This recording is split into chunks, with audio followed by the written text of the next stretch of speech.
So eco मोडची range eco म्हणतो normal मोडची range त्याचं आहे.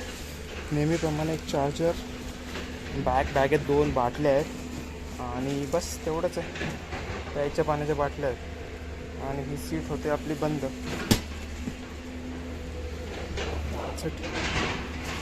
गाडी नेहमीप्रमाणे 100% चार्ज केली आहे. आय थिंक सकाळीच केलेली मी. आता असेल की नसेल माहीत नाही. 100% नॉर्मल मोडवरती 146 रेंज असेल.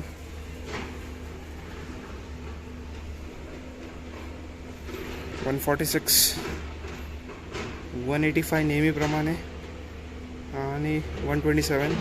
लोकेशन तर काय माहीत नाही, असंच भटकायला चाललो आहे. सो नॉर्मल मोडची तुम्हाला रेंज टेस्ट कळून जाईल.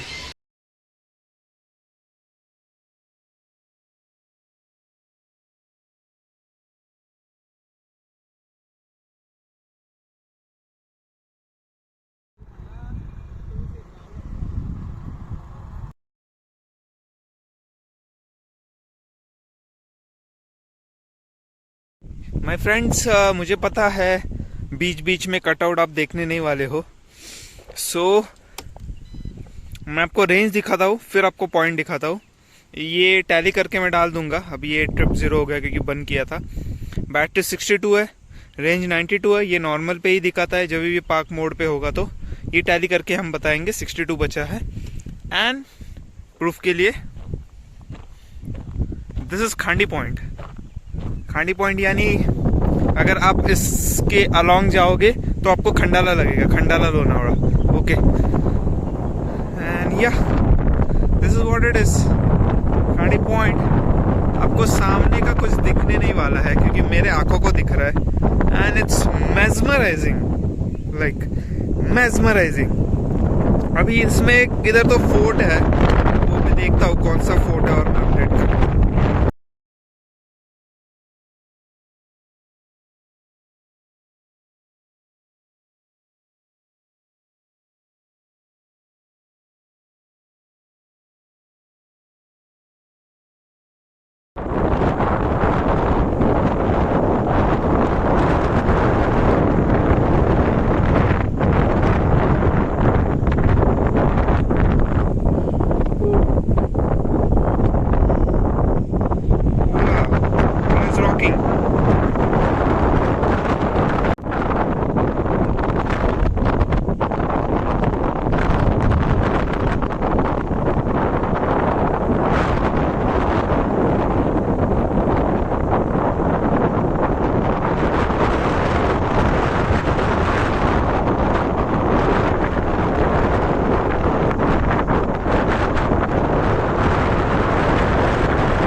फ्रंट कॅमेऱ्यातून काय दिसणार आहे पुढचं व्ह्यू. खूप मस्त सनसेट होतोय.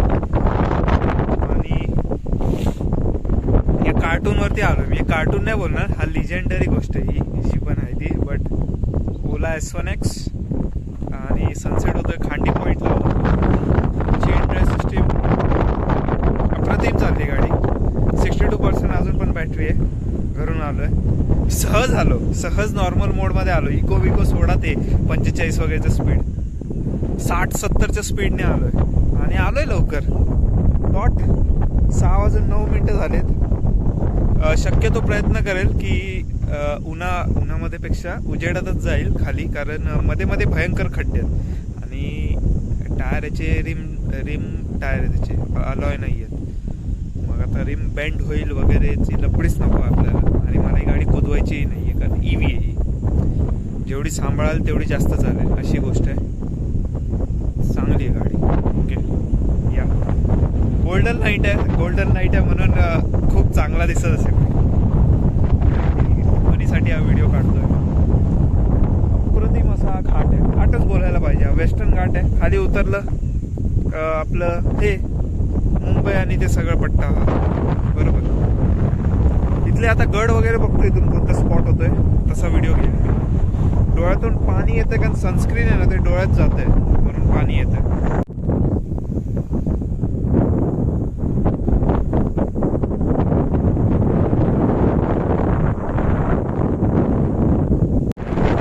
ब्यूटीफुल सनसेट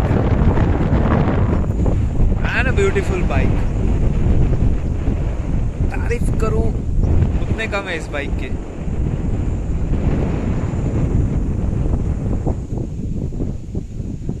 सो ये सह्याद्री का पूरा पट्टा है. सह्याद्रीचा पट्टा आहे. हिंदी इंग्लिश बोलतोय मलाच कळत नाही. आणि हा पट्टा हा मस्त दिसतोय एकदम असा खडक. बसाल्ट रॉकचे हे सगळे खडक आहेत. सह्याद्री घाट लावा आला वरती आणि मग थंड झाला. एनी डे हे प्रांत एकमेकाला आपटले आणि त्याच्यातून हे अरप्ट झालेली सह्याद्री हे पूर्ण रांग ही खालून जी वर आली आहे. बट कंपोजिशन तर बसाल्टच आहे. या गोल्डन आवर मस्त आहे. अजून 5-10 मिनिटं वस्तू आहे. पाणी पितो निघूया. आणि नेहमीप्रमाणे सृष्टी आपल्याला इतकं काय काय देते. एवढे घाट माथे देते. एक चांगला सनसेट देते. एवढं चांगलं पर्यावरण देते. एवढी चांगली हवा देते ज्याच्यामुळे ही बॉटलही हलते. आता हलते की नाही पण आपण शाळेत शिकतो. आपल्याला शाळेत हे शिकवलं जातं का की घाण करायची इथं सगळी. आता हे गावकरी खांडीतले गावकरी तर हे असलं करणार नाहीये. बरोबर की नाही. आपणच सुशिक्षित माणसं हे असल्या गोष्टी करतो.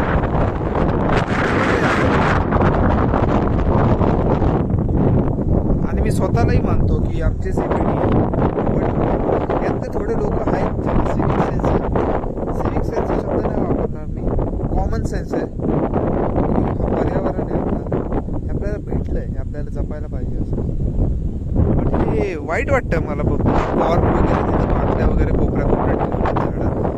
पण ठेवताना याला लाजा पण नाही वाटत. कायच बोलू. जाऊ दे. हा असा परिसर आहे.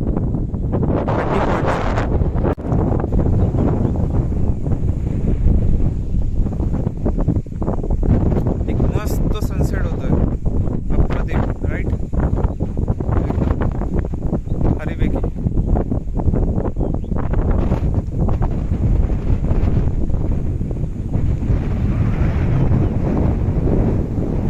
दगडावर मी गोल गोल फिरतोय कारण हवा मस्त लागते. आणि मागच्या टायमाला अप्पाचे घेऊन आलेलो मी इथं. ओके.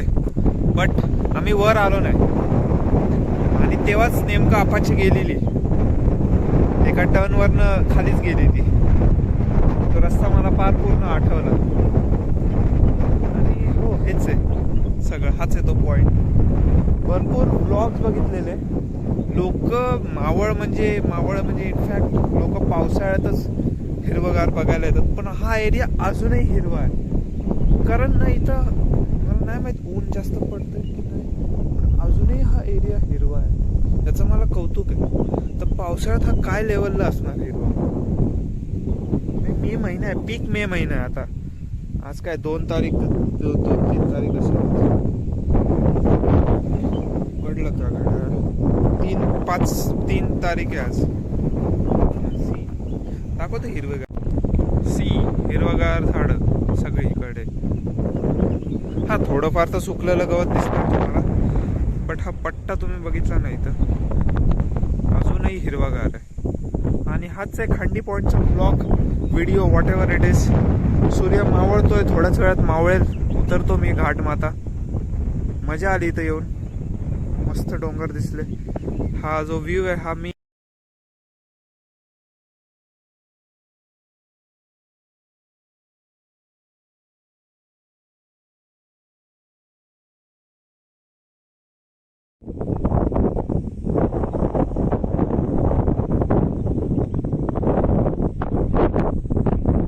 सो व्हीकल अभी जस्ट 50% हिट हो गया. रेंज 75 बता रहा है नॉर्मल मोड पे.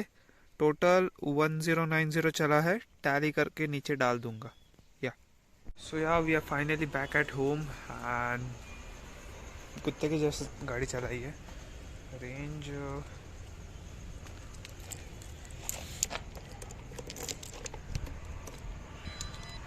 जिस बैटरी लो लग गया 20%, 31 किलोमीटर रेंज इनको टैली करेंगे, 1128 टैली करेंगे, या कुत्ते की जैसा गाड़ी चलाया मैंने।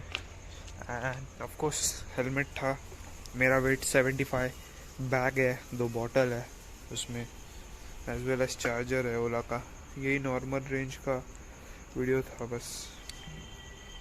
बहुत गंदा चला है गाड़ी, बट या टेंटेटिव आप मान लो नॉर्मल रेंज में कितना देगा। सो या फ्रेंड्स, बहुत सारी बकचोदी देखी होगी आपने इस वीडियो में। रैप अप करना था वीडियो। इंग्लिश, हिंदी, मराठी क्या हुआ है वीडियो मुझे भी नहीं पता, बट मैं जस्ट एक थोड़ा सा स्टैट्स लिख रहा था इस बुक पे कि क्या है रनिंग कॉस्ट और क्या नहीं है, क्योंकि आई थिंक सो ईवी गाड़ी के ऊपर ये मेरा लास्ट वीडियो होगा ओला के ऊपर। अभी इसके बाद अगर कोई इशू आ गया या कुछ अपडेट आ गया तो मैं चैनल पे अपडेट कर दूँगा, just to propagate the same thing. Coming back to the video मराठीत सांगू, इंग्लिश में सांगू, हिंदी में सांगू? चला मराठीतच चालू करतो मी हा व्हिडिओ। पट्टीशी सांगतो, पेट्रोल गाडी तुम्ही घेताय 125 cc मी मानली आहे। ती 5 लिटरची टाकी असते त्याची, तर ती एका 5 लिटरच्या टाकीमध्ये फुल करायला तिला 525 रुपये लागणार तुम्हाला। 525 रुपयामध्ये समजा ती मी 40चा ॲव्हरेज पकडला आहे, ना 30चा पकडला आहे मी एकदम, ना 50चा पकडला आहे, 40चा ॲव्हरेज मी एक टेंटेटिव्ह पकडला आहे। तर ती 5 लिटरमध्ये 200 किलोमीटर जाते, म्हणजे ह्याची रनिंग कॉस्ट जी आहे 1 किलोमीटरला 2.6 रुपये आहे। तेच आपण EV पकडली, या ह्याच्यामध्ये मी माझीच गाडी कन्सिडर करतो जी 4 किलोवॅट आहे। 4 किलोवॅटला चार्ज व्हायला 4 युनिट लागतात, 1 युनिट 10 रुपये पकडू, 1 युनिट आहे तसं 5 रुपये, बट समजा 100 युनिटच्या वर गेलं तर ते 10 रुपये लागतं। ती पण प्राईस मी पकडतो, एक युनिट 10 रुपयाला पकडू आपण, तर 40 रुपये लागतात। पण 40 रुपये न पकडता 50 रुपये पकडू आपण, जाऊ दे खर्च होऊन दे।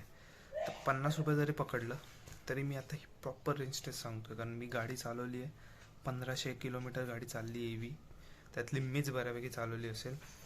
इकोमध्ये गाडी ही डॉट्स 170 जाते, रनिंग कॉस्ट येते 0.2 पैसे पर किलोमीटर। नॉर्मल मोडमध्ये काल हाच व्हिडिओ नॉर्मल मोडचा 110 जाते आरामशीर, 0.4 पैसे, 0.2 पैसेचे 0.4 पैसे झाले पर किलोमीटर। आणि स्पोर्ट्स मोडमध्ये केवळ ही गाडी 80 किलोमीटर जाते, ती जी जाते ती 0.6 रुपये, म्हणजे 2-2चा फरक आहे, 0.6 पैसे। सो इतका रनिंग कॉस्टचा गॅप येतो, बट मला लांब जायचं आहे, मी कोणती गाडी घेऊ? EV गाडी घेण्यात काही प्रॉब्लेम नाही आहे, मी म्हणेल क्षमता आहे गाडीमध्ये, बट EV चार्जर आहेत का? नाही आहेत EV चार्जर। मी पुण्यात जेमतेम गेलो तर कोणते चालू आहेत कोणते बंद आहेत, त्याच्यावर ओलाने आता पैसे घ्यायला चालू केलं आहे। लोकांची अजून सिविक सेन्स, कॉमन सेन्स उडाली आहे। आधी लोक फुकट आहे म्हणून लावून कसे पण टाकायचे, आता तर पैसे घेतोय, लावून फेकून देते, माझे पैसे गेले। तर इंडियन मेंटॅलिटी स्टडी करणं आणि मग त्याच्यावरती मार्केटिंग करणं ही ॲक्च्युली ही एक स्ट्रॅटेजिक गोष्ट आहे, किंवा एक अशी एक करामती आहे ही करणं, पण जो हे सॉल्व करतो तोच पुढे जातो असं बोलता येईल। कुठचा विषय कुठे गेला? गाडी नॉर्मल मोडमध्ये 110 किलोमीटर जाते, ओके। सो तुम्ही गाडी कोणती पण घेताय 4 किलोवॅटची, तर ती तुम्ही नॉर्मली चालवली तर ती 110 किलोमीटर जाणार। ओलाने चुना लावला आहे आम्हाला 242 किलोमीटर क्लेम करून। येस, हाच एक वर्डिक होता या व्हिडिओचा। आणि अशा प्रकारे आपले रेंज टेस्ट संपतात, इको झाली, नॉर्मल झाली। स्पोर्ट्समध्ये गाडी चालू पण नका, काय गरजही नाही आहे, आणि ती लायकीची पण नाही आहे। गाडी तुम्ही कुठेतरी घुसून ठेवाल, ओके ठीक आहे, that's it. EV charger takes 1.3 hours to make them full. कुठे पण तुम्ही गेला 0 किंवा 10%, 20% चार्ज करायची असते गाडी शक्यतो, तर ते केली तर 1-1.5 तास लागतो तुम्हाला। 1.5 तासात तुम्ही झोपा, जेवा, तुम्ही वॉशरूम वापरा, काही करा। तर हे एक आहे, पेट्रोल गाडी 1 मिनिटामध्ये फुल होते, हा वर्डिक्ट आहे। या दॅट्स इट। मी या फोटो काढून टाकेल शेवटला, काय केलं आहे मी, पराक्रम। सो हां, पेट्रोल गाडी 125cc 5 litre 1 kilometre 2.6 EV 4 kilowatt 100% करायला 40 ते 50 रुपये लागतात. 20% जरी आपण चार्ज केली तरी 30 रुपये लागतात. पण 50 रुपये पकडलेत. Eco 170, normal 110, sports 80. At the end of the day verdict हाच आहे की स्वस्त आहे याच्यापेक्षा. आणि एक चांगली गोष्ट सांगू का, तुमची गाडी या पर्यावरणाला पोल्यूट करत नाही आहे. ही खूप खूप मोठी गोष्ट आहे. तुम्ही स्वतःला शाबासकी द्या की मी कार्बन फुटप्रिंट मागे सोडत नाही, मी माझं धूर मागे सोडत नाही आहे. अजून काय पाहिजे? तेवढाच एक आनंद. हो, ई व्ही पेट्रोलपेक्षा महाग आहे, कमी आहे, सेम झाली आता किंमत. सो यस, तुम्ही ऑप्शन आउट करू शकता. व्हिडिओ आवडला असेल तर लाईक करा. वायफाय वेळी गेला असेल तर डिसलाईक करा. आणि भेटू आपण अशाच एक व्हिडिओमध्ये पुढे. काळजी घ्या.